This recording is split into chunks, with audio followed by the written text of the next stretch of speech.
There is a version of you that you did not choose. It was built slowly, over years, through small decisions that did not feel like decisions at all. A smile held a little longer than you meant, an opinion softened before it left your mouth, a reaction adjusted just before it became visible.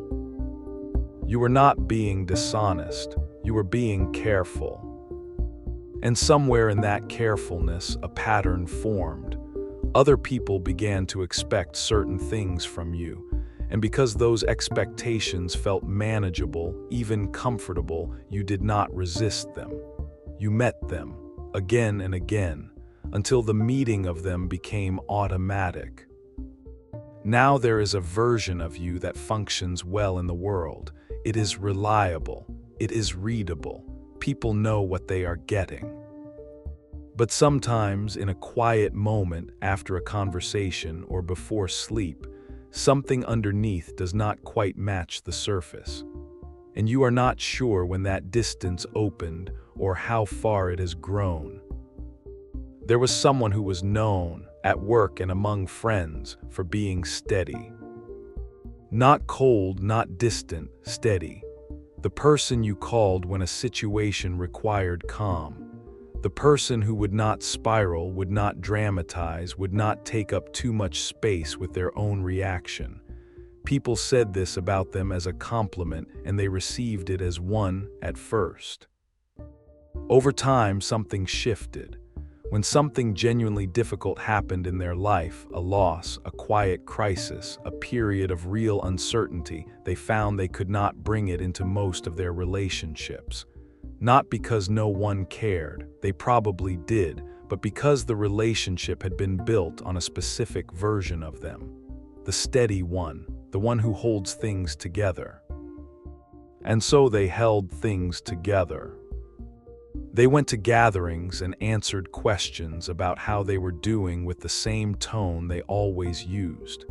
They performed equilibrium.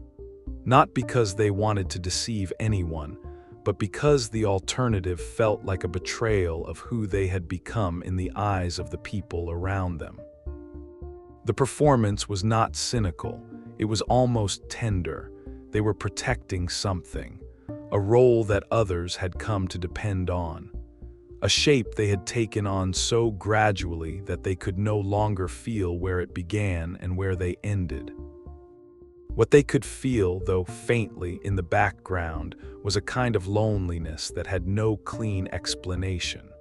Not the loneliness of being alone, the loneliness of being known as someone you are not entirely sure you are. Here is what the mind tends to do with a situation like this.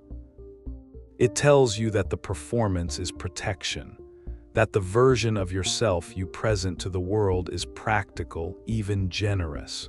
You are making yourself easy to be around. You are not burdening people. You are meeting them where they are. And there is some truth in that framing, enough truth to make it convincing. The mind is very good at constructing stories that sound like wisdom. It reaches for language like maturity, self-awareness, emotional regulation. It tells you that you have simply learned how to move through the world without unnecessary friction, that this is what grown people do, that the younger, rawer version of yourself, the one that had not yet learned to manage its presentation, was less developed, not more honest. And so the adjustment gets reframed as progress. But there is something else beneath it, something the mind tends not to examine directly, because examining it would require sitting with a discomfort it has been quietly working to avoid for a very long time. The discomfort is this: the version of yourself you perform for others, the steady one, the capable one, the agreeable one, whatever shape you have taken, that version is not just something you give to the world. It is something the world has come to expect, and you have come to depend on that expectation, not because it makes you happy exactly, but because it makes you legible, predictable, safe within the social structure you inhabit. The mind calls this authenticity. It calls it maturity. It tells you that this is simply who you are and that you are comfortable with who you are. But the tension you feel in those quiet moments suggests something else is also true. That there is a gap, not enormous, but persistent, between the self that moves through the world and the self that observes that movement. And that gap has been growing for longer than you may have realized. The story you tell yourself about who you are is not necessarily false, but it may be incomplete. And the parts that are missing, the parts that do not fit the image, that get adjusted out before they become visible, those parts do not disappear. They continue existing somewhere. They surface in the moments when you are alone, or when something catches you off guard, or when you are asked a question that the image does not have a ready answer for. Machiavelli, writing about power and image in a world far sharper than most of us navigate, understood something about this gap. He understood that reputation, once formed, does not remain separate from the person who holds it. It begins to shape them, quietly, structurally, in ways that feel like natural character but are in part constructed response. He was not the first to notice this, but he described it without sentiment. Machiavelli's central observation, the one that still makes people uncomfortable, is that appearance and reality do not have to align. And more than that, in many of the systems human beings actually inhabit, appearance often carries more structural weight than reality does. He was writing about rulers, about governance, about how power is retained and lost. But the architecture he described was not limited to courts and kingdoms. It was a description of social life itself, the logic of perception, the way that being seen as a certain kind of person changes how you are treated and over time changes how you operate. Most people encounter this idea and feel a kind of mild resistance. Because the implication is unsettling, we prefer to believe that who we are is primary, that the self exists first, and the image is a secondary expression of it. Machiavelli inverts that. He suggests that the image, once established, begins to exert its own gravity, that the self starts bending toward it. What he understood was that the image a person projects is not neutral. It is not just a reflection of who they are. It becomes a force in its own right. Other people organize their behavior around it. They form expectations. And those expectations create pressure, subtle, steady, largely invisible pressure on the person at the center of them.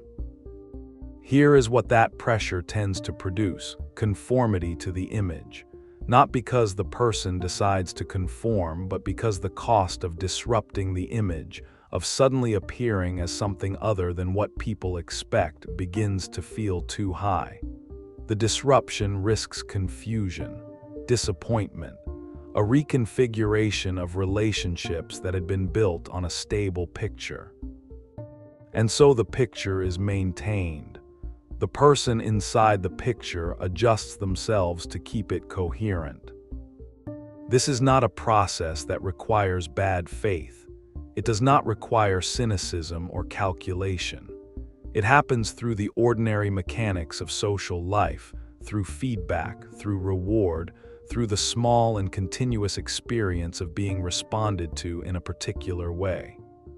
The image is reinforced constantly, and the reinforcement makes it feel more real, more permanent, more genuinely yours. Which is exactly what makes it difficult to see. Now, here is the question worth sitting with. If you have been maintaining an image consistently, across time, across relationships, at what point did that maintenance stop being a choice and start being a structure? At what point did the reputation precede you so completely that you began to inhabit it rather than simply project it? And if the image has become structure, if it is now something you live inside rather than something you consciously construct? What does that mean for the part of you that existed before the image formed? Is that part still accessible? Or has it been so long since you inhabited it without adjustment that you can no longer clearly locate it? These are not comfortable questions. Machiavelli did not specialize in comfort. He specialized in seeing what was actually happening beneath the surface of how people presented themselves. And what he saw, again and again, was that the surface and the interior had quietly diverged, and that almost no one was willing to examine that divergence directly.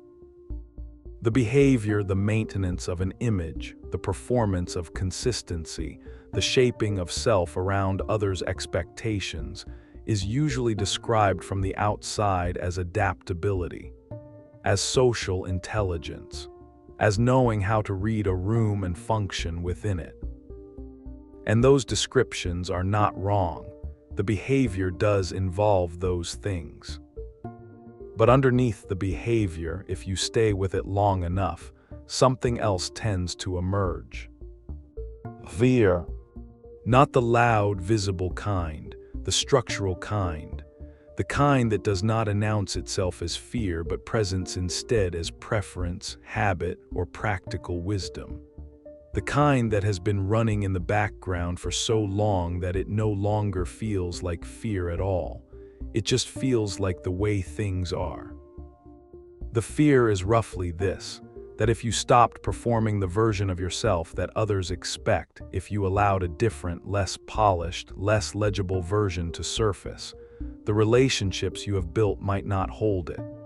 That the acceptance you have received was conditional, even if it was never stated that way. That the warmth you feel from others is partly warmth toward the image, and that the image and you are not the same thing. And underneath that fear is something quieter, a suspicion that the image may have become more likable than whatever exists beneath it. That the authentic version might be harder to be around. So the image is protected, not just to manage others, but to avoid testing a hypothesis you are not sure you want confirmed. Machiavelli would have recognized this. He described how rulers become trapped by the reputations they build. The ruler who is known for mercy cannot easily show force without disrupting the entire system of expectations that governs how others relate to him. The persona becomes a cage constructed from other people's certainty. You did not build a kingdom, but the logic is familiar. The agreeable person cannot easily disagree. The strong person cannot easily show uncertainty. The calm person cannot easily be disrupted. The generous one cannot easily say no, not because they are incapable of these things, but because the surrounding structure of expectation makes those expressions feel, from the inside, like violations, like betrayals of the role, like a sudden change in the terms of a relationship that both parties had considered settled. And the longer the role has been held, the higher the perceived cost of departing from it. If you have spent years adjusting yourself around an image, softening edges, emphasizing certain qualities, suppressing others, the question is not just what you were afraid of losing. The question is what you were also slowly losing in the process of protecting that image. Not all of it, but something, some range of expression, some capacity for honest self-presentation that did not require calculation, some comfort with your own complexity, the parts that do not fit neatly into the version others have come to depend on. The loss happens gradually. That is what makes it hard to locate. There is no single moment when it occurs, just a slow, cumulative narrowing. A version of yourself that becomes slightly more refined with each passing year, slightly more consistent, slightly more predictable, and in that predictability, slightly less full. There is a phrase that appears across many traditions of self-examination, phrased in different ways but pointing toward the same thing: the difference between who you are and who you have learned to be. The person who has learned to be steady, agreeable, capable, contained, that person is real. The behaviors are genuine in the sense that they are performed without conscious deception. The values behind them are often sincere. But the learning itself left traces. Choices were made even if they did not feel like choices about which parts of the self to develop and which to quiet. And those choices were made in significant part in response to the social environment, in response to what was rewarded, what was comfortable for others, what produced the reactions that felt safe. Here is the part that is easy to overlook: those choices compound. The first time you soften a reaction, it is a choice. The 10th time, it has become habit. The 100th time, it is character. And by the time it is character, the choice that started the sequence is no longer visible, not even to you. Machiavelli would frame this as a rational adaptation to the structure of human social life. He would not be wrong. It is rational. People do organize themselves around expectation. And the person who learns to shape their presentation skillfully moves through the world with less friction than the person who does not. But there is a cost, and the cost is not paid all at once. It accumulates. The cost is the growing distance between the self that is presented and the self that privately experiences.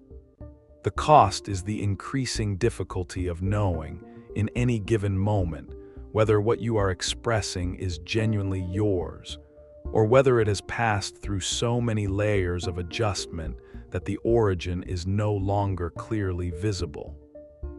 There is also a secondary cost that is harder to name. When you have spent years shaping yourself around others' expectations, you develop a particular relationship to your own interiority.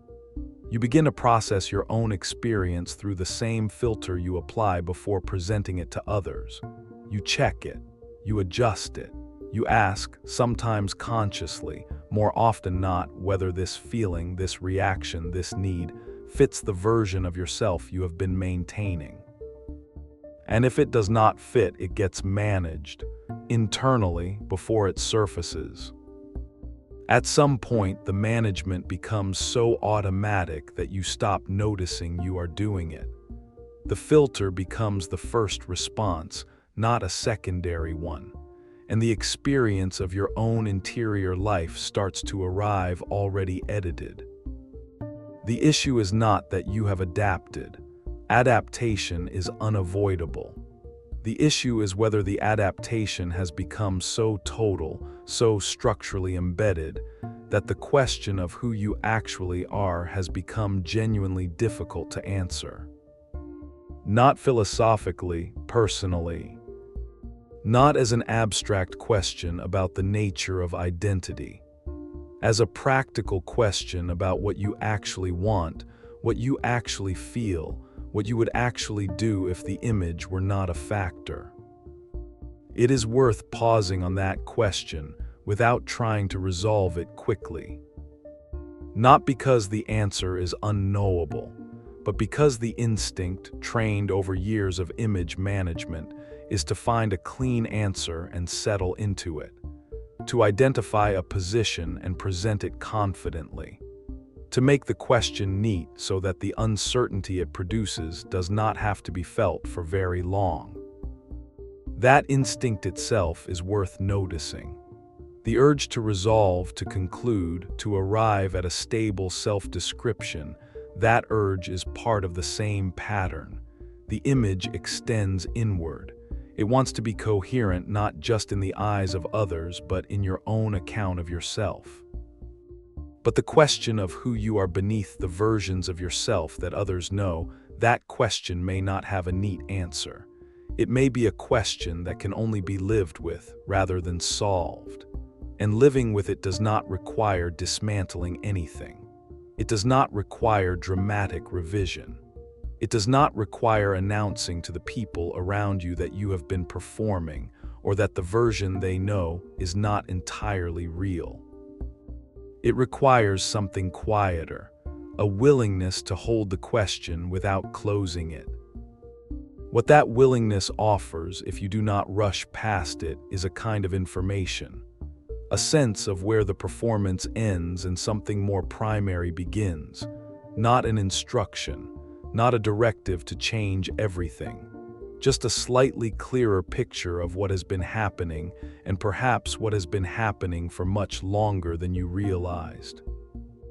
There is also something worth saying about the discomfort that picture tends to produce, because it is not always comfortable to see the mechanism, to recognize that the version of yourself others know has been, to some degree, a construction, and that you have participated in the construction, often without knowing it.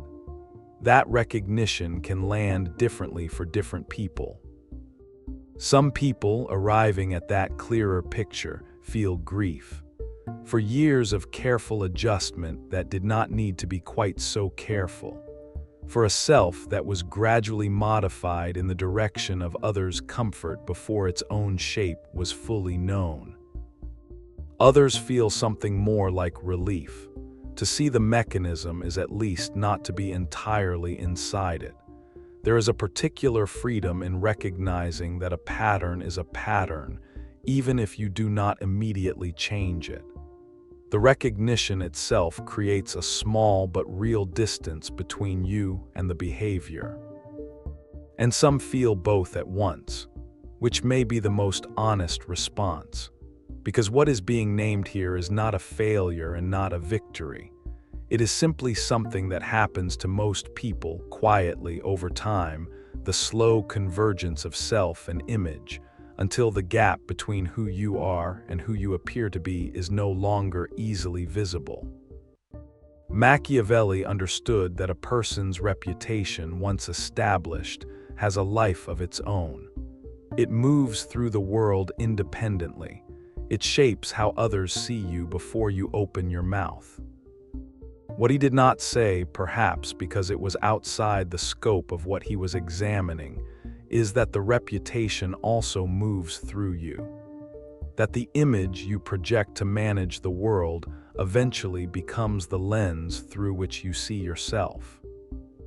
And the version of you that others expect may have become, without your full awareness, the version you have been expecting of yourself. This is not an indictment.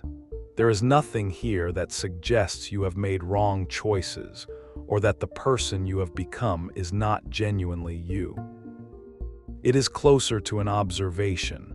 That identity is not fixed at birth and discovered over time. It is also constructed, continuously. In dialogue with the people around you, the environments you move through, the expectations that accumulate and press against you over years. And the awareness of that construction, the quiet recognition that you have been shaped, and that some of that shaping was not entirely conscious, is not a crisis. It is information. What you do with that information is, of course, your own. The version of yourself that others expect will still be there tomorrow. The relationships built around it will still hold their shapes. The world will continue to respond to the image it has formed of you. But somewhere underneath all of that, quieter, less legible, still present, there is also whatever was there before the shaping began, or whatever remains of it. That part does not need to be performed. It only needs, occasionally, to be acknowledged.